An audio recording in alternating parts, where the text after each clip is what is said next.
There's a guy already. He loves Michael Jordan so much that he's been making videos every year, remaking his plays.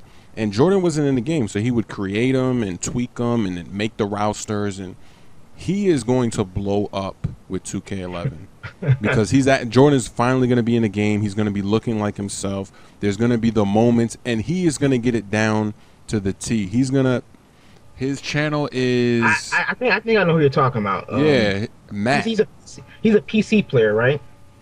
I'm not PC? sure if it's PC or 360. I don't know, but he is gonna blow up. He's finally gonna get some recognition. He only has about 37 videos, 30 something videos, but they're all high quality, and they're all. I don't even know how he does that because the way he's able to remake all these moments when the game didn't even have him in the game. I mean, that takes a lot of effort and work, and he's gonna blow up next year for sure. When I play, like, this is something I had to give NBA Live a plus on. Like, I'm a person where I like to play multiple seasons, like, the dynasty modes and association modes. And when I get into the playoffs in 2K, it doesn't seem like you're in the playoffs. It seems like you're just playing an old regular old expedition game. And the fans are not even wearing the playoff shirts. You know how you watch real basketball, the fans are in the crowd, they're wearing the playoff shirts. Where in NBA Live, they're wearing the shirts. If you play like the Celtics, you see everybody in the crowd wearing the green shirts. The commentary is different. It actually feels like you're in, the playoffs. And that's one thing 2K lacks, in their association mode. And then, I'm like, oh man, I don't even feel like playing it because it's just like a regular old game. And that's another thing is that NBA Live, they're getting the legendary commentating crew with Mark Jackson and Jeff Van Gundy and Mike. Yeah. That's gonna add a lot to the game. You're gonna be hearing, "Mama, there goes that man," and "Hand down, man down." And we don't get to hear that on 2K. We don't get to hear "The bank is open on Sunday."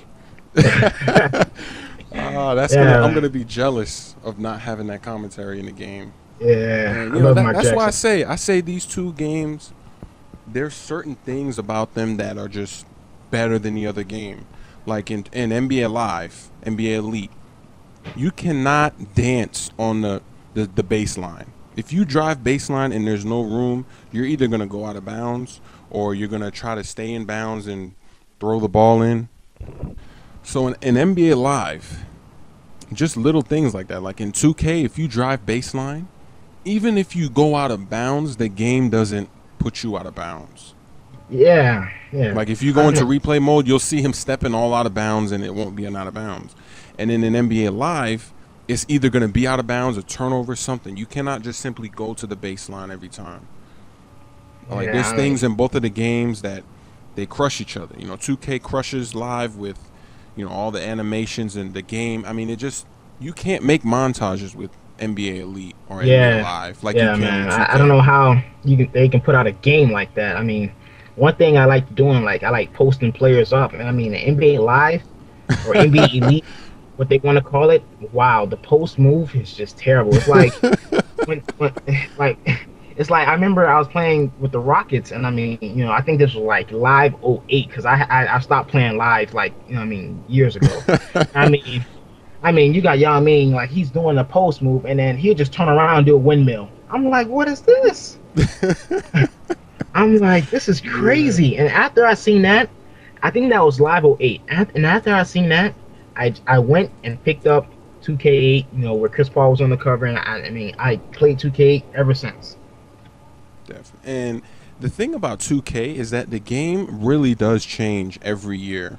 Like a lot of people say that games don't change from year to year. People sometimes complain. They say Madden doesn't change enough from year to year or whatever. But the 2K game really does change because in 2K8, the point guards were terrible in the game.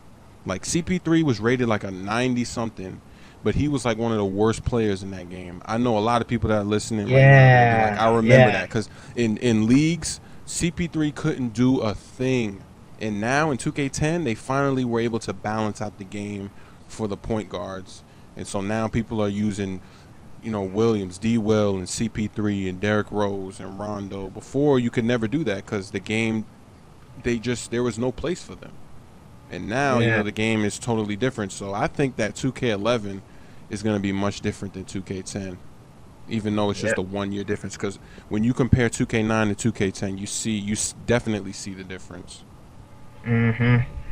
Yep. And I think the reason why 2K11 is not releasing a lot of footage compared to what NBA Elite's doing. I mean, NBA Elite, they're just releasing footage by week, and I think 2K they're gonna release probably footage where it's close to basketball season, and it's just gonna blow everybody away. Yeah, this happens Where- every single season. Every year, Live puts out the footage first, and all the 2K fans get angry at 2K and say, "Where's the demo? Where's the details?" And then when 2K finally drops the details, everyone's like, "Whoa!" And when they drop the Yep. games, everyone's like, "Whoa!" But definitely, I have to get an NBA Live player on here so that we can discuss these two games, and because they'll know more about it than I will, because I don't really play it that much. But I definitely saw some things I liked, but I saw some things I didn't like also. So Yeah. One thing, one more thing. A lot of people been saying, "Oh, 2K players they look ugly," or somebody says the NBA Live players look ugly. What's your intake in that? Who looks real? Who looks real? Just compare like a LeBron and in Live, and then LeBron in yeah, 2K. Who I looks like think the most I realistic? think I think the graphics are kind of interesting, the graphic comparisons, because when you're just looking at the player models, a lot of times the NBA Live models look better than the 2K ones. But if you look at them playing the game and in motion, the 2K players actually look better. And their movements, of course, look better. NBA Live has some terrible movements. Like, Yeah, everything man. just looks strange when they're moving. And then the graphics and the lighting, like in NBA Live 10, just they didn't look realistic. It wasn't that they were bad. It's just they didn't look realistic. The colors were too, I don't even know. It's interesting because Yeah, if you look at the stills, you're gonna say, "Oh, well, that looks like Carmelo Anthony," But and another thing is that NBA Live, the courts look correct.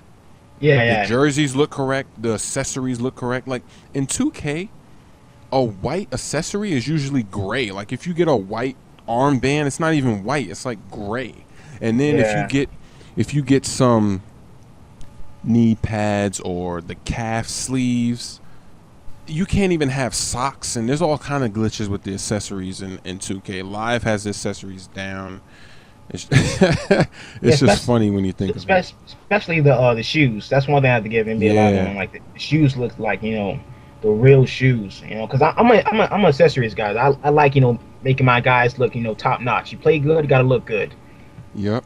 And I think it's funny when people get mad because, there's a lot of complaints for 2K.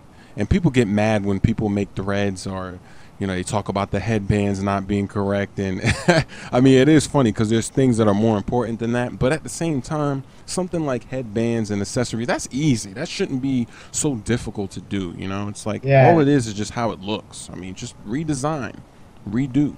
That's all they got to do. And like you'll see, like if you see a 2K player like Kobe, he'll have like the wrong color. He'll have like his accessories, but they'll be like the wrong color, like black or something. When he's gonna wear like his own team color, but not white or black, or Ray Allen, or it's just off. The accessories, they need to redo the accessories. yeah. One time I think 2K they came out with an update on their game, and I think Carlos Arroyo for the Miami Heat. I mean, Yeah, did you see that? yeah, I saw that. That was in my video. You didn't see that?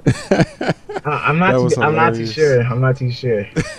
That was when I first introduced the haha auto tune, and I showed that screenshot in the beginning of that video. That was funny. That's funny. Oh man. So you're definitely gonna be going for the 2K11. Oh yes, man. That's what I'm gonna do. But I got a lot of people on my channel where they are like elite, fanatics. So I'm gonna get 2K first, but I probably will like rent NBA. I wanna emphasize the rent part. Rent NBA Elite, later on. Yeah, because I just hope that the online works. That's one. Because if the online's not working again, that's just gonna be. I don't even know, because it's like every single year, the online, something isn't working. And then when the game first comes out, I'm going to be dissing the game like the first week or two, because I'm going to see like all the flaws already and what's wrong. But then after that, I won't even bother with it again. That's what I did in 2K9, and a lot of people were hating. They thought that I never actually played the game. They thought I was just a 2K hater.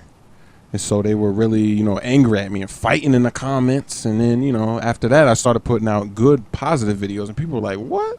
He plays this? And he was just dissing it like crazy? So I don't know.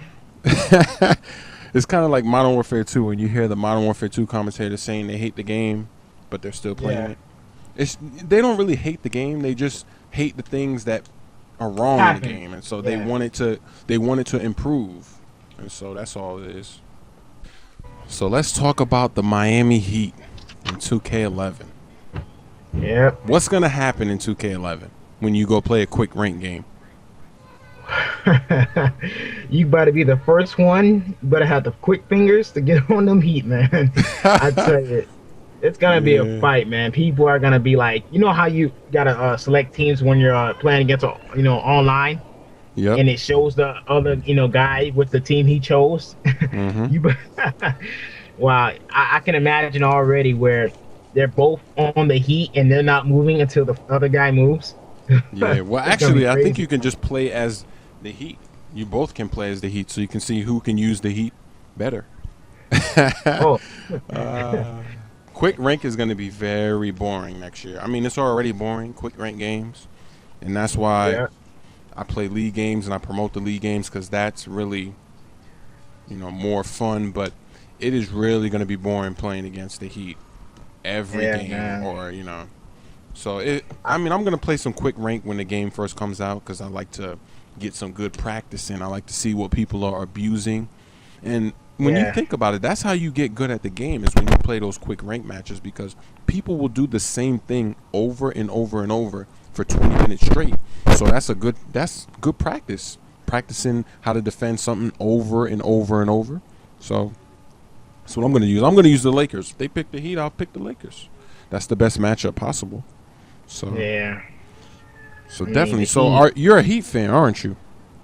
No. I'm a Heat fan because I live in Miami. I live in Miami, so I gotta root for my my hometown my hometown team. But my real team, my favorite team is the Memphis Grizzlies. Okay. So why the Memphis Grizzlies? Oh, because, man, if you look at that team, man, I mean, NBA wise and 2K wise, I mean, that's a young team, coming up. We were the second, best improvement team under the the Oklahoma City Thunders.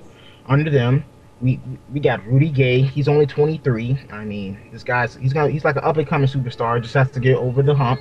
You got OJ Mel.